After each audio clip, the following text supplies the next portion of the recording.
सर्वचिंतन news.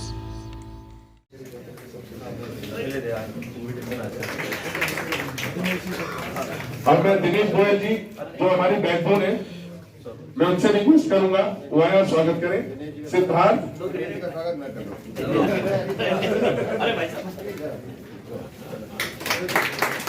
करो जी, समीर गोगिया इकट्ठे ये सर हमारी वडेला साहब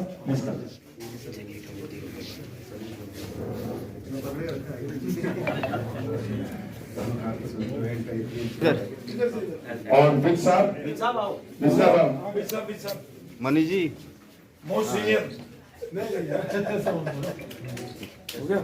ठीक ना बिग साहब यंग मैन महसूस होती है वो नहीं आती तो आप पे पर्चा दर्ज है।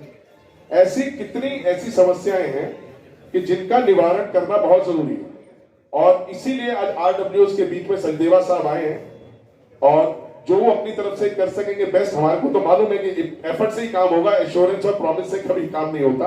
कोई आदमी कोशिश करता है तो कहीं ना कहीं उसका रिजल्ट दिखाई देता है। राधिका ने कई चीजों में कोशिश करी, हमारे साथ लगते आरडब्ल्यू फेडरेशन न्यू दिल्ली ने जो ये कार्यक्रम रखा है, पूरी साउथ दिल्ली की और नई दिल्ली की आरडब्ल्यू यहाँ इकट्ठी हैं और आरडब्ल्यू के जो लोग हैं ना, ये कुछ चाहते नहीं हैं, ये अपने लिए कभी कुछ नहीं मांगते। ये सब पुराने ब्यूरोक्रेट पढ़े लिखे लोग सब लोग हैं जो समाज को सुधारना चाहते हैं, स्थितियों को ठीक करना चाहते हैं। तो हमारा भी काम है कि उनकी समस्याएं सुनना और उनका निवारण हो, क्योंकि ये सब सेवा का काम कर रहे हैं। तो सेवा के काम में हम लोग भी भागीदार बने, ये उनकी भी अपेक्षा और हमारी भी कोशिश है।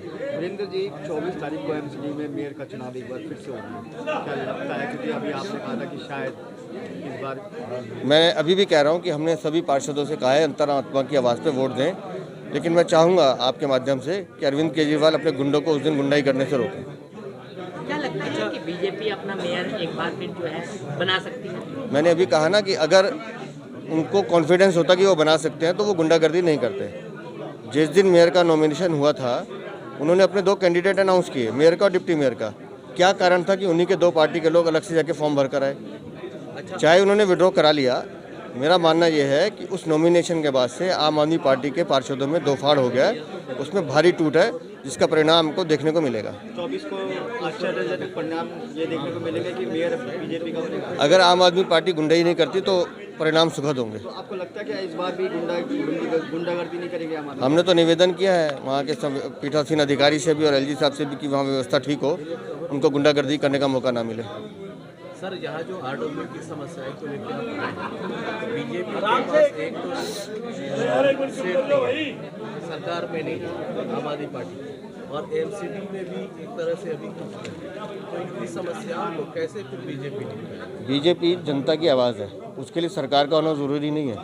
हमारे 105 पार्षद है, वो 134 पे बहुत भारी हम काम कराना जानते हैं।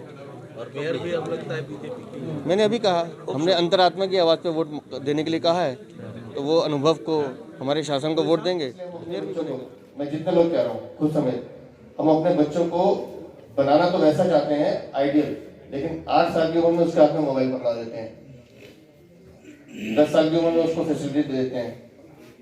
पीछे 14 साल का मेरा एक भतीजा है, स्कूटी लेके घुस गया, मैंने मुझे थोड़ी चैलेंजिंग मैं कर सकता हूँ, मैं बीजेपी प्रेसिडेंट आज हूँ, घटना भी है, आज नहीं हटूंगा, 15 दिन बाद 2 साल जितना भी टर्म होगा मुझे नहीं मालूम। लेकिन एज ए आरडब्ल्यू, क्योंकि मैं भी आरडब्ल्यू में प्रेसिडेंट रहा हूँ, मैंने उस तकलीफों को देखा है, सहा है, महसूस भी किया है। आपकी हर समस्या के लिए लड़ना, उसके लिए आवाज उठाना और उसको समाधान तक पहुंचाना, ये मेरा काम है। इसके लिए मैं आपको एश्योर करता हूँ।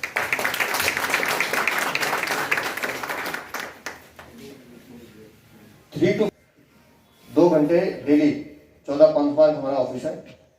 कोई अपॉइंटमेंट नहीं चाहिए आपको, किसी को कुछ नहीं चाहिए, किसी को भी आना है आपका मैं स्वागत करूंगा, साथ बैठ के चाय पियेंगे, कोई भी प्रॉब्लम होगी उसको डिस्कस करेंगे, किस लेवल तक लेके जाना है उसको भी कराएंगे।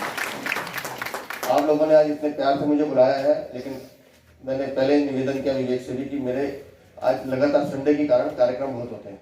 अभी मैं 5वां जगह पहुंचा हूँ, अभी लगभग 7-8 जगह हो रहे हैं, तो निकलना होगा। लेकिन आप लोगों के उसके बारे में ज़्यादा ये बीटिंग ज़्यादातर जो आरडब्ल्यू की समस्याएं होती हैं, ये एक हमारी फेडरेशन है जो काफ़ी पुरानी फेडरेशन है।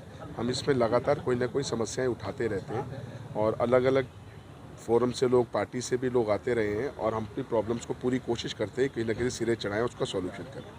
सर जो RW की मेन प्रॉब्लम है होती है, उसमें काफ़ी दिक्कतें आती है, मल्टीपल यहाँ पर बहुत सारी संस्थाएं हैं, उसकी वजह से दिक्कत आती है, तो आप लोग क्या मांग करते हैं? देखिए, सबसे पहली मांग तो हमारी ये है कि तीनों फंड जो हैं NDMC, CPWD और MCD को कंसोलिडेट करके एक फंड करें। अब NDMC के पास एशिया का सबसे बड़ा बजट है, MCD का एरिया इतना लार्ज है, उसका बजट कम है, CPWD का अलग बजट है और सबको समस्याएं दिल्ली की सॉल्व करनी है।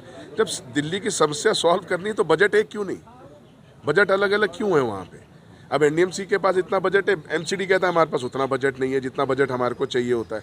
तो अगर ढंग से इसको सोचा जाए और इसके बारे में कोई अच्छी चीज़ निकले, पहले बजट एक करके, और अल्टीमेट गोल क्या है, पूरी दिल्ली को ठीक करना है ना, तो दिल्ली को ठीक करने के लिए बजट तो चाहिए। तो अलग अलग बजट क्यों है, एक क्यों नहीं, ये संस्थाएं तीन क्यों हैं यहाँ पे? आज बीजेपी के अध्यक्ष आए थे यहाँ पे, उनसे किस तरह का रहा? नहीं, उनसे पॉजिटिव रहा, क्योंकि हम इनको जानते हैं कि वो ग्राउंड रियलिटी से जुड़े हुए इंसान हैं, वो ज़मीन से जुड़े हैं। आज उन्होंने बताया भी, जैसे RW के प्रेसिडेंट रहे हैं, तो उनको सारी RWs की प्रॉब्लम से पूरी तरह अवगत थे और वो जानते थे कि किस तरह इसका हल होता है।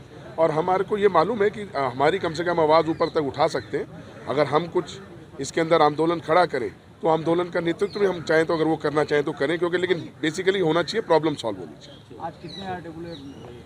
नहीं, ऐसे तो खैर मैं नहीं बताऊंगा, लेकिन कम से कम आप लगा लीजिए, पहाड़गंज से भी RW थी, सर्दे इंक्लेव से थी, ग्रीन पार्क से थी, east of Kailash, greater Kailash, ऐसे बहुत सी RWs थी, मोहम्मदपुर गांव, अर्जुन नगर, कृष्णा नगर, हर अपने तरफ से तो हमारा पूरा प्रयास था, बंगाली मार्केट से, कि हर जगह से ज़्यादा लोग आएँ RWs को और अपनी अपनी समस्याओं का निवारण करने का प्रयास करें।